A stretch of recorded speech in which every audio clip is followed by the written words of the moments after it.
Olá, turma linda, aqui Lobaeta mais uma vez, trazendo hoje para vocês novos capítulos do nosso módulo A Arte de Escrever uma Redação.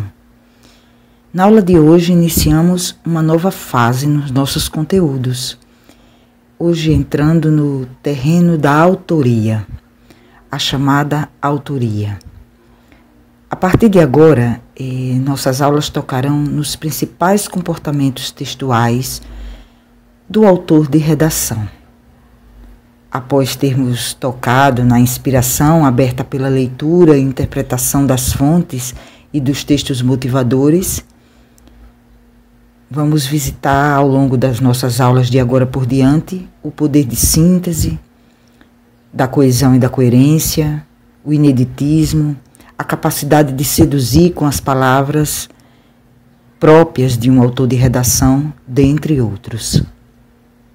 Começamos essa nova fase falando sobre o autor da redação. Quem somos, afinal? Quem é essa escrita? Quem é esse escritor? E vamos fazer isso emoldurados pela espiral do texto. É uma espécie de mola que eu idealizei para a gente entender melhor os movimentos de um autor de redação e que vamos conhecer gradativamente ao longo da nossa aula de hoje. Então, quem escreve a redação, afinal?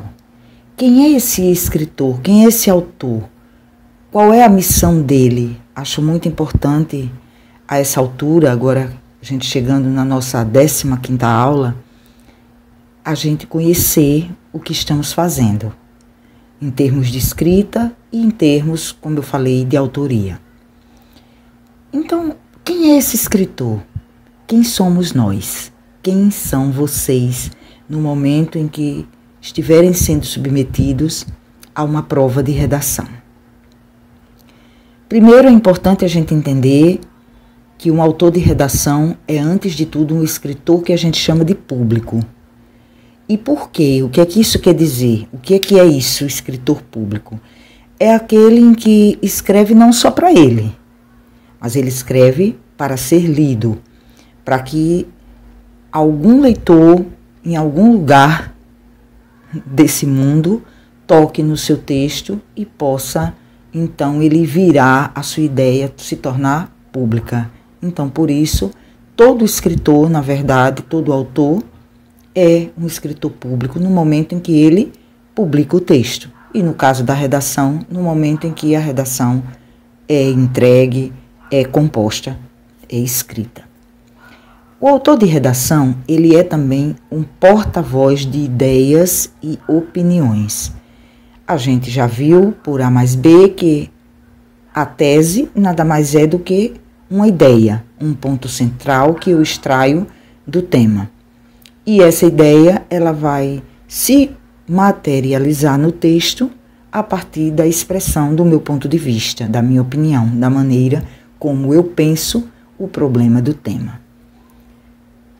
O escritor de redação, ou o autor de uma redação, ele é também um exímio argumentador.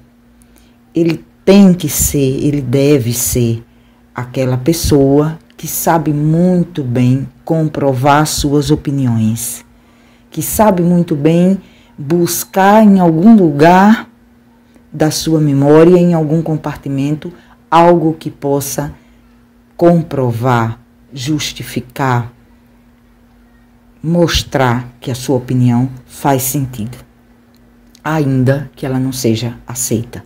Porque a gente já viu que um bom argumentador, ele não deve trazer como missão maior convencer, e sim se tornar entendível, se tornar crível, despertar a credibilidade naquele ou naquela que lhe ouve ou que lê o seu texto.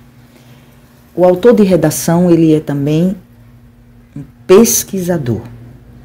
Nós vimos nas nossas 2 últimas aulas o quão saber compreender e interpretar textos é importante para a gente selecionar nossas fontes, seja uma estatística, seja um gráfico, seja uma imagem, seja um filme, seja um poema, seja um estudo.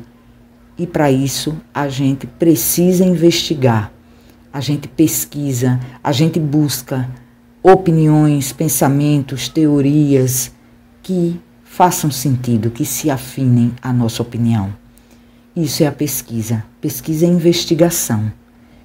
E eu costumo sempre dizer, pesquisemos, investiguemos as coisas com a sagacidade da ciência, mas com a intuição da poesia.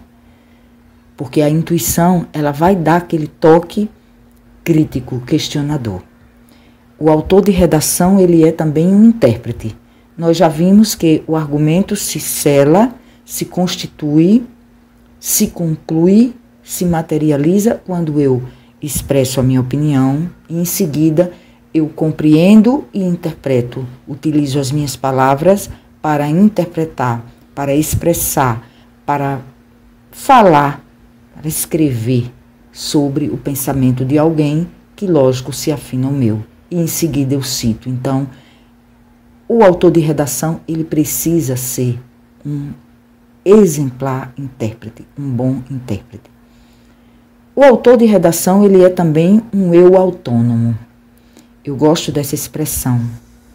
Autonomia da escrita, autonomia do pensamento.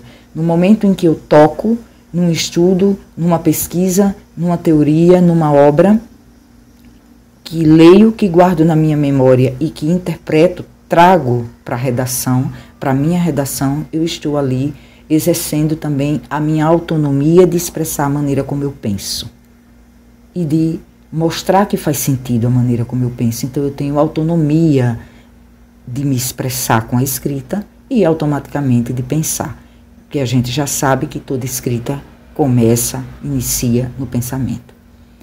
O autor de redação, ele é também um pensador original. A gente já viu na nossa aula sobre a tese que eu associei a tese com o pensamento original. Aquele encontro feliz, né, e cheio de harmonia entre a maneira como pensamos, o nosso íntimo, os nossos valores, as nossas crenças, com o mundo externo, com a realidade, com o ambiente que nos cerca. Então, isso a gente aprendeu lá no Arte de Escrever do Schopenhauer e trouxemos para a aula de tese o quão é importante sermos o mais original que pudermos. Sair um pouco do lugar comum, pensar as coisas com mais profundidade. Isso é ser um pensador original. É sair um pouco ou totalmente das aparências, visitar o oculto, como a gente sempre conversa. O autor de redação, ele é também sedutor e criativo. E essa sedução e essa criatividade estão principalmente na introdução, quando eu inicio a minha redação, recuperando o que a gente viu que é lá o lugar onde eu vou conquistar o meu leitor, quando eu vou fazer com que o examinador olhe com bons olhos o meu texto, a minha redação, e, claro, fazer com que o leitor continue fisgado pela expressão da minha ideia naquelas primeiras 6, 7, 8 linhas da introdução. E a mesma sedução e a mesma criatividade que eu vou precisar na introdução, como a porta de entrada do meu texto, eu também vou me despedir. A gente vai ver mais pertinho do Enem 2 ou 3 aulas sobre conclusão e a gente vai ver que a responsabilidade da conclusão é a mesma no sentido de sermos sedutores, criativos, termos um pensamento inédito, original, autoral, tanto na introdução quanto na conclusão. E aí a gente vem, aqui eu também coloquei o termo missão. Então, a gente já viu nesses itens, escritor público, porta-voz de ideias e opiniões, argumentador, pesquisador, intérprete, eu autônomo, pensador original, sedutor e criativo, como a imagem de quem escreve uma redação. A imagem que eu quero que vocês incorporem de quem escreve uma redação. Escrever uma redação é tão substancioso, é tão importante quanto escrever uma obra literária, um artigo científico. É isso que eu quero que vocês incorporem, porque a gente costuma minimizar a redação se achando menos. Ah não, como a redação normalmente ela é utilizada para que eu ocupe uma vaga em algum lugar, seja em um emprego, seja em uma instituição, como estudante ou como profissional, então a gente costuma já ir com a caneta em mãos, com a pena em mãos, a gente já vai predisposto a se achar menos. E é isso que eu não quero. É que vocês entendam que o poder está nas mãos de vocês e não nas mãos daquela instituição que está nos propondo uma seleção. Então isso é bem importante para vocês, tá, meus alunos? Então a missão de quem escreve uma redação, a missão maior, o bem maior, torna público uma ideia sobre um tema. E aí eu ponho /problema. Um tema específico, um problema específico. A gente viu a diferença entre assunto e tema. Assunto é aquela coisa generalizada. Cinema no Brasil é generalizado. Quando eu especifico, quando eu digo como eu quero que seja abordado o cinema no Brasil, ou a natureza no mundo, ou o meio ambiente na Amazônia, eu estou especificando como eu quero que o meu problema, que o tema seja pensado. Então, torna público uma ideia sobre um tema ou um problema específico por meio da expressão da sua maneira de pensar, só que comprovada com estatísticas, documentos, lógica, pensamento artístico e tudo que a gente já conversou até agora. Então, a missão é essa. No momento em que eu estou com a caneta em mãos e com a folha oficial da redação, eu estou com essa missão de tornar pública o que eu penso, tornar público o meu pensamento, a minha ideia. Então, essa é a missão maior que eu devo ter. E aí, acreditem, parece tolice, mas eu já vou diferente. Eu já toco na redação, eu já começo a escrever com uma postura muito diferente quando eu incorporo tanto quem eu sou, como um autor de redação, como a missão que eu tenho no momento em que eu estou escrevendo. Agora vamos tocar em outro item que se chama na folha em branco. Eu coloquei na folha em branco porque eu venho com a minha postura como autor de redação e eu venho com a minha missão para dispor ali na folha em branco, na folha oficial da redação. Então, o que é que eu preciso fazer?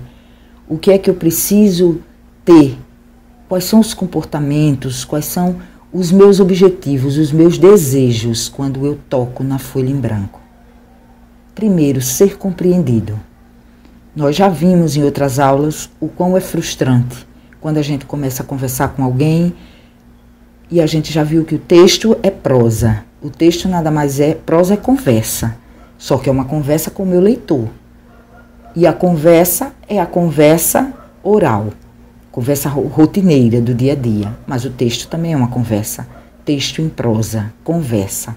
Então, eu preciso ser compreendido, senão é muito frustrante. Eu tenho ali um arcabouço de ideias ali desenvolvendo e a pessoa simplesmente não entende nenhuma. Então, assim, eu tenho que ser compreendido e muito bem compreendido. Assim como eu preciso compreender também os textos dos outros. Na folha em branco eu também vou expressar as minhas verdades.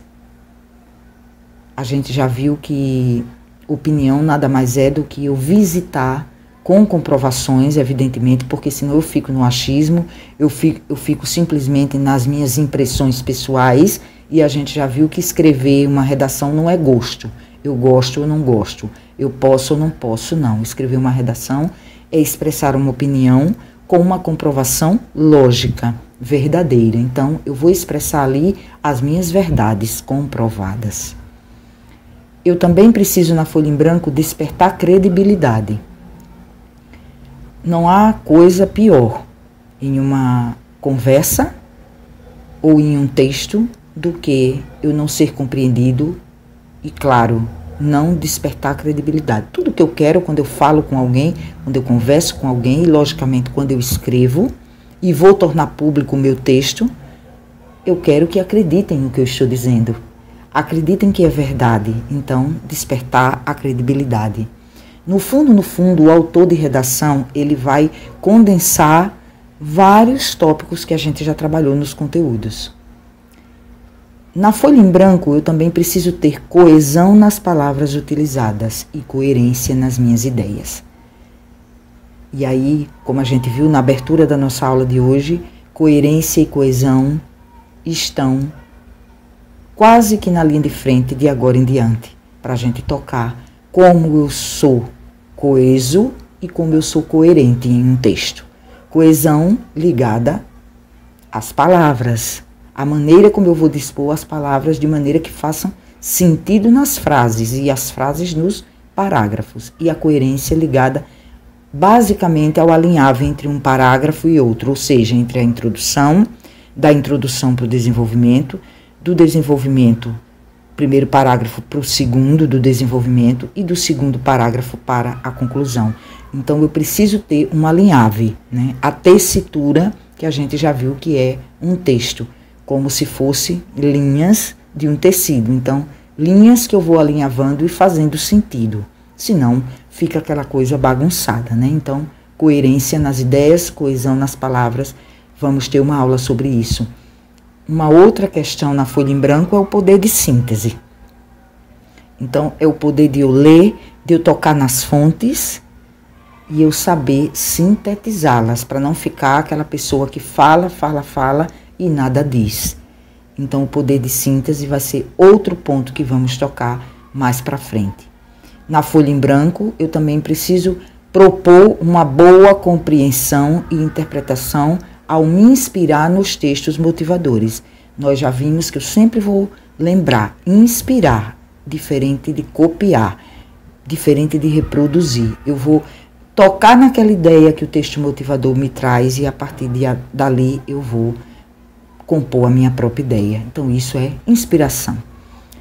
Um bom repertório linguístico e cultural, nada mais do que a norma culta, que a gente viu o quão desvendá-la passa por essas questões, do meu vocabulário, do repertório que eu carrego nas minhas vivências, né, como estudante, como leitor e também como observador do mundo, né?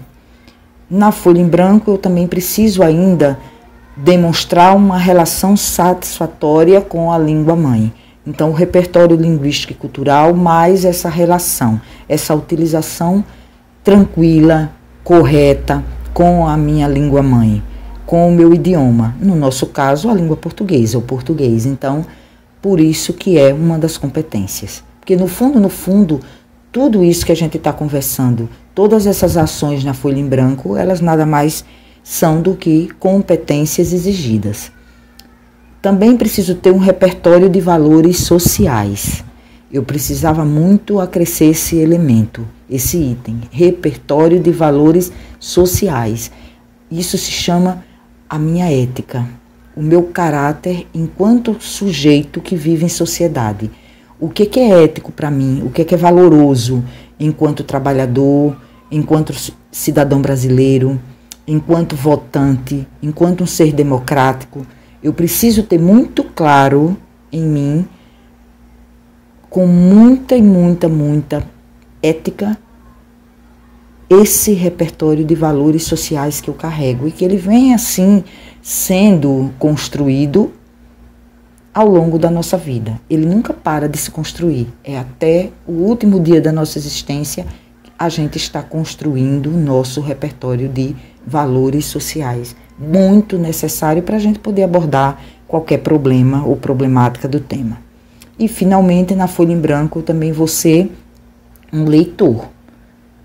A gente viu nas duas aulas sobre interpretação das fontes e dos textos motivadores que eu também sou não só um escritor, um autor, como também um leitor. Livresco de documentos, de obras literárias, de teorias, de estudos, mas também um leitor expandido da realidade. Um leitor que ele não se limita só às páginas dos livros e das teorias, mas ele carrega o que tem ali no livresco para o mundo real. É a palavra se expandindo, né? Saindo do papel. Então, eu vou expandindo esse meu pensamento à medida que eu vejo um filme, que eu me deparo com um espetáculo de teatro, com canção de hip hop, com um poema cantado ou musicado, com qualquer manifestação da cultura popular, do nosso ambiente. Tudo isso eu estou tocando na expansão da palavra do papel. E claro, o leitor livresco e expandido da realidade nada mais é do que conhecimento mais experiência. Então, é um filme que eu vi na minha casa, é um espetáculo de teatro que eu fui ali, comprei o ingresso e quis assistir. Então, quando a gente faz essa seleção, a gente está também vivenciando experiências e o nosso repertório de valores. A gente não compra ingresso para todos os filmes e nem para todos os espetáculos. O que nos motiva a ir ou não assistir algo tem a ver com a nossa carga ideológica e social que trazemos em nós. Também saindo, dessa questão da folha em branco, de ser compreendido, de expressar verdade, de despertar credibilidade, de ter coesão e coerência, poder de síntese, boa compreensão e interpretação dos textos, bom repertório linguístico, uma boa relação com a língua mãe, com o idioma pátrio, um repertório de valores sociais e, finalmente, um leitor exemplar, livresco e fora dos livros. O autor de redação é também um ser crítico, principalmente um ser crítico, um ser questionador. Eu dizia lá nas nossas aulas sobre interpretação textual que para mim é inconcebível alguém ler, que sejam 5 linhas ou mesmo um estudo de 400 ou uma obra literária de mais de 100 páginas ou uma obra teórica, filosófica, histórica ou o que seja, sem estar com um bloquinho e uma caneta em mãos para ir ali marcando as frases principais, as palavras-chave e tudo mais, tudo que a gente já conversou. Do mesmo jeito, eu digo, para mim é inconcebível alguém escrever uma boa redação ou qualquer texto, um artigo científico, ou mesmo um artigo de opinião, uma reportagem jornalística, qualquer escrita, até mesmo um texto despretensioso para um blog, sem eu ter o mínimo de criticismo, o mínimo de um olhar crítico para a minha realidade, para onde eu vivo. Ser crítico é não aceitar tudo que nos dão. É a gente questionar, será que isso é bom? Até que ponto isso se afina comigo ou não? Isso é ser crítico, isso é ser questionador. Então, precisa muito para a gente escrever a redação. Folha em branco, caneta em mãos, como eu gosto de dizer, pena em punho e criticismo, questionamento. Não aceitar tudo que a gente lê no texto motivador. A gente precisa questionar, a gente precisa refletir. Não há crítica, não há questionamento sem uma reflexão. Então, isso que eu quero de vocês, observadores atentos. Tanto as imagens que, porventura, os textos motivadores traga, quanto a área temática a qual o tema se associa. Então, observador atento. Se é da política, observa atentamente a relação daquele problema que o tema traz com a área temática. Observador atento, escuta atenta. Escuta o tema, se aproxima dele, observa. Observa palavra por palavra, pensa, reflete sobre o problema do tema. Isso é a melhor dica que eu posso dar a vocês de como desenvolver um tema de redação. Pensar o que ele quer de mim. A gente viu lá na nossa aula 4, pensando a redação, e na 5, Sua Majestade o tema, o que o tema quer de mim. Vamos destrinchar a área temática, os personagens, o que é que ele quer de mim. Área temática, personagens envolvidos no problema, palavras-chave, palavra referência, qual é o lugar que o tema está, o problema envolve quem, em qual ambiente ele está, o que o tema quer de mim, o que é que meu amigo ou a minha amiga quer de mim, pensando que lá no topo está o problema e no final a solução, que é a proposta de intervenção.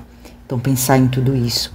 Pensar nos conceitos. Eu disse que essa aula é meio que uma revisão. O autor de redação, ele vai mostrar para nós tudo que a gente já conversou. Então, o conceito das palavras, pensar o que é que elas significam, literalmente falando, no seu sentido estrito. Em seguida, as perguntas. O P de pergunta. O que eu sinto quando penso no problema do tema? É o que eu mais peço a vocês. Escreva sobre aquilo que lhe despertar sentimento, indignação, questionamento, dúvidas. O que eu sinto quando eu penso no problema do tema? O que é que eu sinto quando eu olho para um tema como o do ano passado, sobre a democratização do acesso ao cinema no Brasil? O que é que eu sinto quando eu penso na exploração trabalhista no Brasil? O que é que eu sinto quando eu penso no sistema carcerário brasileiro? Temas que a gente vem trabalhando nas nossas leituras comentadas. O que eu sinto quando eu penso nessas coisas? O que eu sinto quando eu penso nos direitos da criança e do adolescente que trouxemos na aula passada? Qual é a vivência na minha vida, no meu ambiente, que o tema me desperta? Isso é Paulo Freire. Essa pergunta, o que eu sinto, e em seguida, qual é a minha vivência? Nossa última aula, sempre eu fecho com a escrita da experiência, com o salva-vida que nos vai tirar de qualquer embaraço, caso o tema seja muito, muito, muito complexo. Então eu venho com o que eu sinto quando penso no problema e em seguida a minha vivência, pelo menos eu consigo formular alguma coisa. O P de pesquisa, o que eu tenho guardado na memória que possa comprovar a minha opinião. Ou seja, o que eu tenho guardado na memória, alguma coisa que eu li, que eu vi, que eu vivi e que comprove o que eu senti quando eu pensei no problema do tema, que comprove a vivência que eu tive com o problema do tema. É aquilo que eu falo sempre. Se eu não sei a fundo os problemas que um trabalhador enfrenta, olhe para o meu pai enquanto trabalhador, olhe para o meu tio enquanto trabalhador, até que ponto ele é explorado. E a partir dele, a partir da simbologia dele, claro que eu não vou usar meu tio, meu pai na redação, eu vou transformá-lo em um indivíduo, em um trabalhador. A partir dali eu desenvolvo. Sem erro, sem dúvida nenhuma, vai conseguir desenvolver. Por quê? Né? O P da pergunta, o que eu sinto, minha vivência. O P de pesquisa, o que eu tenho guardado na memória. E o porquê. P de porquê separado sem acento. Por que separado sem acento? Por qual motivo? Por quais razões? Quais são as causas e consequências do problema do tema? Por que é que ele acontece? Como ele acontece? E aí, quando eu toco no como e no porquê, causas e consequências, eu vou pensar quais as causas e consequências desse problema na vida da sociedade. Quando eu pedi o primeiro dos nossos temas, doenças coletivas e sua influência na sociedade, o que é que as doenças coletivas causam? Quais são as suas consequências na vida da sociedade? E que estamos tendo agora, vivenciando isso. Eu só faço o pedido de sempre. Olhe o visível e o invisível, as camadas ocultas dessas razões, desses motivos, desse porquê e desse como, o que está visível e principalmente o que está oculto. Porque é no oculto onde está onde eu vou encontrar a resposta para o meu questionamento, para o meu criticismo. E aí a gente vai para a conclusão. O que o autor de redação precisa fazer na conclusão? Veja que na introdução, ser criativo e sedutor, já no desenvolvimento, eu ser questionador, as perguntas viris, o que eu sinto, as minhas vivências, o que eu tenho guardado na memória de fontes, do que eu já li. E o porquê, pensar nas causas, nas consequências. E isso eu desenvolvo o meu desenvolvimento tranquilamente. A minha escrita do desenvolvimento. E na conclusão, se o tema é um problema, a primeira perguntinha é o que fazer para a situação, problema do tema deixar de existir? O que fazer para o cinema realmente ser democrático no Brasil, o tema do ano passado? O que fazer para os direitos da criança e do adolescente serem realmente cumpridos? O que fazer para a exploração trabalhista deixar de existir? O que fazer para o sistema carcerário brasileiro ser humanizado? O que fazer para acabar com a evasão escolar? O que fazer? O autor de redação, na conclusão principalmente, ele é um promotor de novos olhares, de novas maneiras de pensar, novas maneiras de ver o mundo, transformador da realidade. Lá na primeira aula eu disse, faça da sua redação um ato revolucionário, um instrumento de luta e de militância. Então, o autor de redação, ele é também um solucionador de problemas, proposta de intervenção. Ele é alguém que intervém com originalidade, promotor de novos olhares, transformador da realidade, revolucionário, militante, um homem e mulher de luta, sedutor. criativo. Um autor de redação, ele fia e tece as palavras e frases como se fossem linhas. Aí vai estar na espiral do texto, no PDF. Tudo isso que a gente conversou aqui. Missão, quem é o autor, porquê, causas, consequências, perguntas. Tudo isso vai estar lá na espiral do texto. Uma espécie de mola que impulsiona o desenrolar da ideia daquele ou daquela que escreve com harmonia, clareza e originalidade. Quando eu criei a espiral do texto, eu fiz mesmo em forma de mola, justamente para propor esse alinhavo fluido, harmonioso, claro, original, desse desenrolar de ideias com coerência, com coesão. A espiral de texto vai ser a nossa imagem para tocar em todos esses pontos daqui para frente. Síntese, coesão, coerência, conclusão. Fechando a nossa aula, aquela equaçãozinha simples. Escrever uma redação é, antes de tudo, eu penso, eu sinto e eu escrevo. Não pense só e nem só sinta. Pense, sinta e escreva. É quase como se fosse a frase dos trens. Pare, olhe, escute.